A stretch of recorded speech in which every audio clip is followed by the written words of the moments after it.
Olá galerinha, tudo bom? Hoje eu vim falar sobre o equinócio da primavera e espero que vocês gostem bastante desse vídeo. Viento que viene del mar, viento, tráenos la libertad, viento. Então, o equinócio de primavera, eu estou falando dele porque eu estou aqui no hemisfério norte, eu não estou mais morando no Brasil. E então eu resolvi fazer um diário de vídeos no YouTube, mostrando um pouco da minha prática. O pessoal pergunta muito o que eu pratico, dentro do que é possível falar, dentro do que é possível mostrar.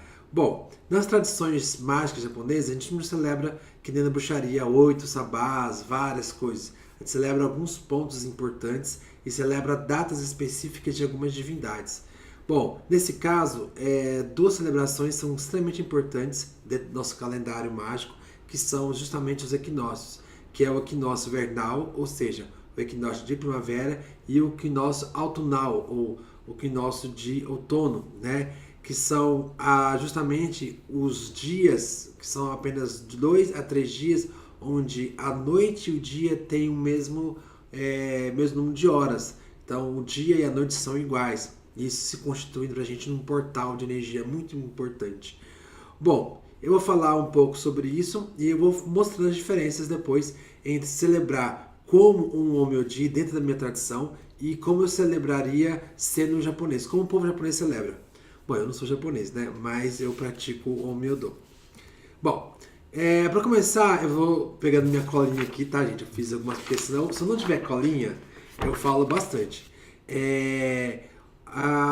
O equinócio de primavera ele é conhecido como Shunbun no Hi, né? Que é literalmente o equinócio de primavera, é o dia que faz a transição onde o Sol passa de um ponto a outro. Ele não é fixo, ele pode ser celebrado desde o dia 19 até o dia 21, dependendo do ano. Mas em geral, nos tempos modernos, fica entre o tempo 20 e 21.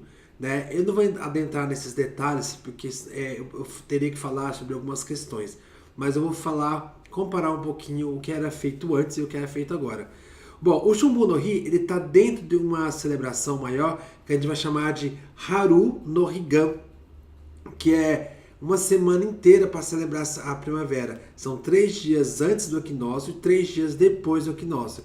Então vão se constituir 7 dias contando com o equinócio. Que é justamente o que eu faço. Eu celebro durante 7 dias, eu faço várias coisas para celebrar a minha primavera, tá? Deixa eu ver se eu esqueci alguma coisa. Bom, Haru no Higan, a palavra Higan significa justamente outro mundo, outro lado, na questão budista. Isso porque hoje em dia no Japão a gente celebra a primavera não como o shintoísmo celebra, porque depois de 1978, se não me engano, depois eu tenho que confirmar essa data, mas houve uma mudança na Constituição japonesa, onde separava as questões religiosas das questões políticas, das questões que eram importantes para o povo japonês, né? Então, eu escutei aqui um barulho, espera um pouquinho. Então, pessoal, desculpa aí, o que o Matheus chegou, ele foi comprar um negócio e tive que parar no meio. Quando eu tava falando, eu vou editar isso, tá? Então, o Haru no Higan, ele faz parte, ele é uma celebração durante a semana e as preparações para celebrar a primavera. O que eu estava falando é que existe uma separação das práticas religiosas do Shinto do governo japonês a partir de uma mudança na Constituição. Então, antigamente, né, essa celebração chamava Shunki Kuresai, né? E eu era focada justamente em atividades e em ritos para a manutenção do poder governamental. Isso por quê? Porque o imperador, como um ser divino, né, tinha no Shinto o seu apoio para a manutenção do poder. A partir do momento que o governo japonês muda a sua constituição e passa a ser oficialmente budista, e ele passa a celebrar de outras formas, ele separa a religião do Estado. E essa separação muda muitas celebrações para as pessoas no Japão. Então, antigamente era feito no dia do equinócio, era separado para honrar o o imperador, ele como filho ou descendente de Amaterasu, a deusa do sol, era um dia extremamente importante. Então era um dia onde a luz voltava para a luz, né, o calor voltava para o país, né? Então você tinha lá o calor voltando e era uma coisa muito interessante. O que é legal ver é que, por exemplo, é nessa época que também se celebra a floração da cerejeira. A gente está aqui em Portugal e tem muitas cerejeiras mesmo. E você vê que um pouco antes do equinócio elas começam a dar a floração. No Japão é por agora, se faz um festival justamente para celebrar a cerejeira. Você vê que é muito importante essa questão da unificação dos ritmos da natureza na economia e no universo filosófico japonês. Então, antigamente, esse dia de equinócio era um dia extremamente importante e por ser um portal de energia, um portal para o outro mundo, ele reforçava todas as celebrações e atividades, reforçava justamente a questão, o caráter divino do imperador nessa questão. Então imagina, estava no inverno, tinha neve, era frio e justamente no equinócio você começava a ver as cerejeiras florescendo, então voltava-se a ter vida e aí era uma hora que o imperador ele deveria se mostrar, as pessoas honravam a presença do imperador como trazendo de novo o sol e o calor. Então é extremamente importante nesse sentido político essa celebração. Agora, além do sentido político, ela vai ser importante também no sentido espiritual. Tá? Eu vou falar o que as pessoas fazem no Shunbon. Então, hoje é um dia, hoje porque é justamente ontem e hoje eu estou celebrando o Shunbon no Hi. É um dia onde as pessoas passam com as pessoas que são amadas. É um dia de visitar as famílias. Então, quem mora na cidade, vai estudar, etc., retorna para a família, retorna para os seus pais, vai visitar seus pais, ou vai visitar seus avós, seus tios, as pessoas que são queridas. É um dia de cuidar dos animais, fazer carinho nos animais, dar aquele presentinho, etc., né? Então é uma celebração que muda totalmente o caráter do que ela era antigamente, né? Você vê que é uma coisa interessante, você vê como a política interfere na questão. Então antigamente se celebrava o imperador e hoje em dia se celebra os ancestrais, se celebra as pessoas mais velhas. Eu vou dar um pause porque vocês vão ouvindo esse barulho? É que estão reformando aqui, então vou ter que dar uma pausa, tá bom? Pronto, voltei. Estão reformando aqui a rua, então pode ser que vocês escutem um barulhinho de vez em quando. Então existe essa mudança, né? Antes era o Shunki Koresai e depois ele passa a ser o Haru no Higan, que é essa semana. Então passa a se dar mais valor para a família, para os ancestrais, para as pessoas que estão perto, porque não deixa de ser diferente. A ideia é aquilo que nos dá vida, aquilo que nos traz paz, aquilo que nos traz alegria, né? No caso, o imperador, a ideia de ele ser o filho da deusa do sol, ele trazia o calor e a luz, trazia a florescência da Sakura, trazia, as pessoas saíam mais de casa porque estavam todas fechadas na neve, não podia sair. Não sei se vocês viram alguns filmes japoneses, mostra essas questões tem aquele filme Primavera, Verão, Outono e Inverno, mostra essa questão, se você olhar assim, é muito diferente as estações, né, no Japão. Então muda muito, é extremamente importante esse equinócio, né? Muda o ritmo, muda a energia. Bom, então o Higan, eu já falei, né, ele é esse portal, esse lado, do outro lado, e no budismo o foco dele está ligado à iluminação espiritual. Isso por quê? Isso porque diz que o outro mundo está muito próximo, inclusive o ponto mais perto do céu está muito próximo. O céu, quando eu falo céu, é o mundo espiritual. Então o céu está muito perto e Buda consegue agir melhor. Então nesse dia é feito no budismo japonês, é um dia que se pede para conduzir as pessoas que morreram próximo a essas datas, ou morreram no ano passado, ou até o dia de hoje. Então eles pedem para Buda. Então é normal acender uma vela branca para Buda e incenso, fazer sutras ou fazer orações para os ancestrais, isso dentro de casa, né? Então os japoneses eles honram isso, pedem para levar, e como forma de alimentar os espíritos e as almas dos ancestrais, eles fazem o que a gente chama de botamochi, que é um bolinho de arroz coberto com doce de manju, que é um doce de feijão japonês. Às vezes eles colocam kinako também, que é um pozinho de soja, fica mais gostoso o bolinho, eu gosto bastante. Então se oferece isso nos altares. Como forma de alimento, para honrar tudo que é feito 3 alimentos básicos também que as pessoas costumam comer em algumas regiões. Primeiro, que é o inari sushi, que é um sushi que se coloca dentro daquele tofu frito, abre-se e coloca o arroz ali dentro. Então aí se faz o inari sushi. Inari é a deusa raposa que justamente está na porta do Entremundos. Então se honra ela. Uma coisa importante é que Inari não é só um deus que fica nessa porta do submundo. Ele também é um deus da agricultura, é um deus do arroz, é um deus onde os fazendeiros e agricultores do Japão pediam para trazer boa sorte para que o arroz pudesse crescer. Então nessa época da primavera se planta várias coisas, inclusive o arroz. E aí se pede para que Inari abençoe as plantações para permitir que cresça bastante, não tenha muitas calamidades, não tenha muitas coisas. Então se pede proteção e boa sorte para Inari. Então se come Inari sushi. Outra coisa é o Gomoku Shirashi Sushi. Nossa, eu vou falar de novo. Gomoku Shirashi Sushi. Que é o quê? Nossa, nome complexo, né? É um sushi que não é feito em restaurante, é feito em casa, nos dias de festivais. Gomoku significa 5 ingredientes. Então é um sushi que é feito com 5 ingredientes, é como se fosse em camadas, é colocado arroz, ovo, alga e algumas coisas específicas de cada região. Hoje em dia esse sushi é feito com vários ingredientes, mas a ideia é de ter equilíbrio de sabores, né? É um momento de equilíbrio, então você faz um sushi com esse equilíbrio. Ele é feito em panelas assim de bambu também, às vezes, tal. E é feito também, é comido também o kusamochi. Kusamochi é um dos que eu mais gosto, que é um mochi feito com a folha de artemisia, é uma artemisia japonesa, mas é interessante que a artemisia é uma erva de outro mundo, é uma erva que se tem para a artemisia e a alosa, são plantas que nascem nos túmulos, então é uma coisa interessante, que é uma planta para se comunicar com o outro lado.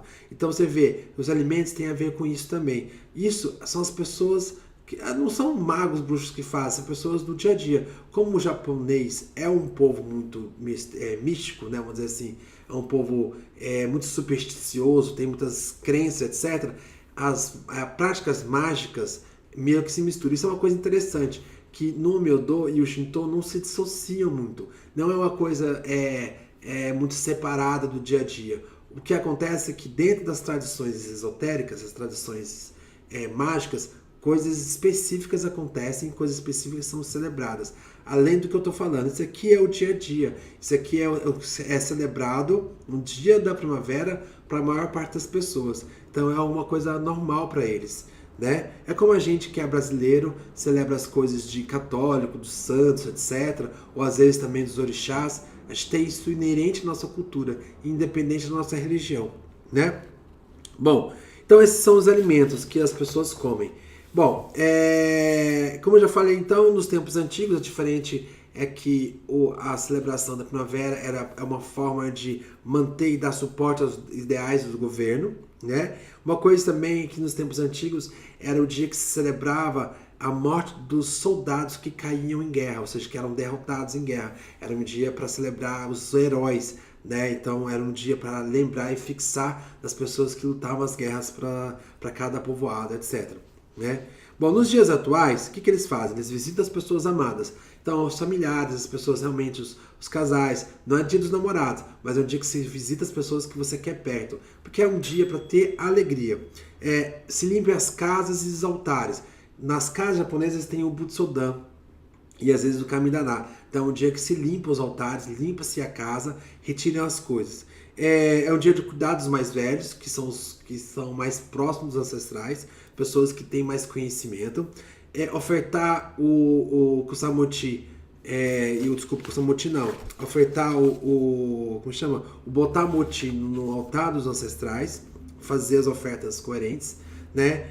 E os fazendeiros fazem rituais de boa sorte hoje em dia, justamente para a colheita, como eu tinha falado, tá? Então isso é o que é o básico, é o que é o externo, que é esotérico, com X, ou seja, aquilo que é celebrado fora. Eu vou falar um pouco da minha tradição, né? Para que esse vídeo não fique muito grande, eu vou falar de como eu celebrei e como eu celebro todo ano. Então, a partir da lua minguante anterior ao Harumatsuri, a Haru no Migan. Harumatsuri é o festival de primavera que é feito também agora. Mas o Haru no Migan, na lua minguante antes, a gente faz rituais de limpeza. A gente faz rituais de queima. De quê? A gente vai preparar para esse ritual, que é extremamente importante pra gente, principalmente na minha tradição. A gente, na lua minguante, a gente faz limpeza. Eu passei com meus alunos limpezas de banhos com ervas, meditações específicas, queima de todos os feitiços, tudo que a gente fez do ano passado, a gente queima, se tem algum objeto a gente queima. Das ofertas votivas que ficam no altar, a gente retira, também queima, bota tudo no fogo, tudo nesse período da lua minguante, antes desse período. A gente desfaz todos os contratos, todos os talismãs. Na verdade, os talismãs do ano são queimados um pouco antes do ano novo chinês, tá?